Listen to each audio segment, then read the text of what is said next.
പലപ്പോഴും ഞാൻ വീഡിയോയിലൊക്കെ കണ്ടിട്ടുള്ളത് ഗോവ കടലൊക്കെ നിറഞ്ഞ സ്ഥലമെന്നാണ്. പക്ഷേ പോയപ്പോഴാണ് മനസ്സിലായത് വേറൊരു സൈഡ് ഗോവയ്ക്കുണ്ടെന്ന്. അപ്പോൾ നമ്മുടെ യാത്ര ഗോവയിലേക്കാണ്. ശ്രീയേട്ടനും ഞാനും യുവിയും മാത്രമായിട്ടുള്ള യാത്ര. നേരെ ബാംഗ്ലൂരിൽ നിന്ന് സ്റ്റാർട്ട് ചെയ്തു. റെയിൽവേ സ്റ്റേഷനിൽ നിന്ന് തന്നെ യുവി അവൻ്റെ പരിപാടിയൊക്കെ തുടങ്ങി. ട്രെയിനിൽ കയറിയപ്പോൾ ഒരു കുട്ടി ഫ്രണ്ടിനെ കിട്ടി. അങ്ങനെ അവർ ഹാപ്പി ആയിട്ടിരുന്നു. അവൻ്റെ ആദ്യത്തെ ട്രെയിൻ യാത്രയായിരുന്നു. സോ നമുക്ക് കുറച്ച് ടെൻഷനൊക്കെ ഉണ്ടായിരുന്നു. രാത്രിയായപ്പോൾ അവൻ്റെ സ്വഭാവം മാറി അഡ്ജസ്റ്റ് ചെയ്യാൻ പാടായിട്ടിരുന്നു. അങ്ങനെ നമ്മൾ മഡ്ഗോൺ റെയിൽവേ സ്റ്റേഷനിലെത്തി. അവിടെ നിന്ന് നടന്ന് റെൻ്റൽ കാറ് പറഞ്ഞിട്ടുണ്ടായിരുന്നു. റെൻ്റൽ കാറിൽ ഹോട്ടലിൽ പോയി. തൊട്ടടുത്തൊരു ഹോട്ടലിൽ ഫ്രഷ് ആവാനായിട്ട് ബുക്ക് ചെയ്തിട്ടുണ്ടായിരുന്നു. അവിടെ നിന്ന് പോകുന്ന വഴിക്ക് ഫുഡ് കഴിക്കാനായിട്ട് നോക്കി. ഹോട്ടൽസ് ഒന്നും കിട്ടിയില്ല.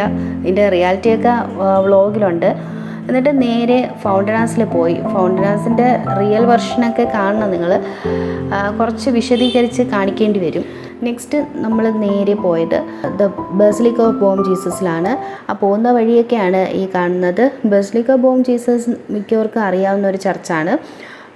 അത് എന്താണെന്നും അതിൻ്റെ റിയൽ വേർഷൻസും എല്ലാം ഗൂഗിൾ പറഞ്ഞിട്ടുള്ളതും എല്ലാം ഞാൻ വ്ളോഗിൽ ഉൾപ്പെടുത്തിയിട്ടുണ്ട്. സീ കാത്തറിലും പോയിട്ടുണ്ട് കേട്ടോ. പിന്നെ ഗോവയുടെ ക്ലൈമറ്റിനെ പറ്റി പറയാതിരിക്കാൻ വയ്യ. സൺസ്ക്രീൻ ഇടാത്തവരും അവിടെ പോകുമ്പോൾ ഇട്ടുപോകും. പോകുന്ന വഴിക്ക് യുവിയുടെ നല്ല രസകരമായ ഇതൊക്കെ കണ്ട് നമ്മൾ നേരെ ഹോട്ടലിലേക്ക് എത്തി. ഇതാണ് നമ്മൾ ബുക്ക് ചെയ്തിരുന്ന ഹോട്ടൽ റിസപ്ഷനിൽ നിന്ന് നേരെ റൂമിലേക്ക് വന്നു.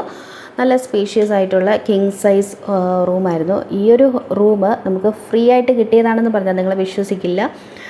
അതിൻ്റെ റീസൺ എവിടെ നിന്ന് കിട്ടിയെന്നുള്ളതെല്ലാം വ്ളോഗിലുണ്ട്. കാരണം വ്ളോഗ് നിങ്ങൾ കാണണ്ടേ. അപ്പോൾ പിന്നെ നമ്മൾ പോയത് കണ്ടോളം ബീച്ചിലാണ്. അടിപൊളി ബീച്ചായിരുന്നു. നല്ല രീതിയിൽ എൻജോയ് ചെയ്യാൻ പറ്റി. ഇന്നത്തെ ദിവസം ആകെ എൻജോയ് ചെയ്തത് ഈ ഒരു സ്ഥലത്താണ്.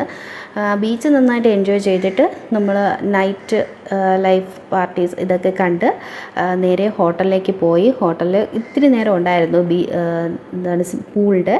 അപ്പോൾ സ്വിമ്മിംഗ് പൂളിൽ ജസ്റ്റ് ഒന്ന് ഇറങ്ങിയിട്ട് ഫുഡ് കഴിക്കാനായിട്ട് തിരിച്ച് ഇറങ്ങി. ഫ്രഷായിട്ട് ഫുഡ് കഴിച്ചിട്ട് തിരിച്ചത് റൂമിലേക്ക് പോകണു. നെക്സ്റ്റ് ഡേ ആണ് നോർത്ത് ഗോവ നമ്മൾ കവർ ചെയ്യുന്നത്. അതിനായിട്ട് വെയിറ്റ് ചെയ്യുക. Thank you. പിന്നെ ഇതിൻ്റെ ഫുൾ വീഡിയോ കാണണമെന്നുണ്ടെങ്കിൽ ചാനൽ കയറി നോക്കിയാൽ മതി.